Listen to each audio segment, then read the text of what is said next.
আচলতে আমি যেটো সাংবাদিকতাৰ লগত জড়িত সেইভাবে আমি বিভিন্ন স্থানলৈ যাওঁ, বিভিন্ন গাঁৱে ভূঞে যাওঁ। তাত মই এটা কথা দেখিলোঁ যে এখন বিবাহ পাতিবলৈ বহুত কষ্ট হয়, কাৰণ তাতে আজিকালি বিশেষকৈ ফাৰ্নিচাৰ, সোণৰ গহনা ইমানেই দাম বাঢ়িছে, এটা ফাৰ্নিচাৰটো লাখৰ ওপৰত হৈ যায় কেতিয়াবা।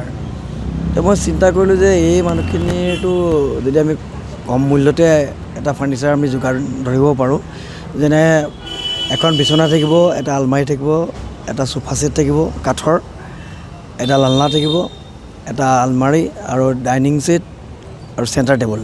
এতিয়া এই গোটেই বস্তুকেইটা আমি 8টা আইটেম একেবাৰে ন্যূনতম 40,000 টকাতে আমি দিয়াৰ ব্যৱস্থা কৰিছোঁ। আৰু এইটো কৰিলে আচলতে হয়তো আমি পৰোক্ষভাৱে বা প্ৰত্যক্ষভাৱে এটা পৰিয়ালৰ লগত সেই বিয়াখনৰ সমভাগী হ'ব পাৰিম আৰু খুব কম মূল্যতে 40,000 টকাতে তেখেতসকলে বিয়াৰ যিটো ফাৰ্নিচাৰ সেইটো পাব আৰু বিয়াখন সুকলমে পাতিব পাৰিব। আচলতে আমাৰ মেইনলি সেইটোৱে বিয়াৰ ফাৰ্নিচাৰটোৱে, আৰু যদি কাৰোবাক ইয়াৰ উপৰিও বেলেগ ধৰণৰ লাগে কিবাকিবি ন্যূনতম 40,000 ওপৰত, তেতিয়াহ'লে আমাক অৰ্ডাৰ দিলে আমি অনাই দিয়াৰ ব্যৱস্থা কৰিম।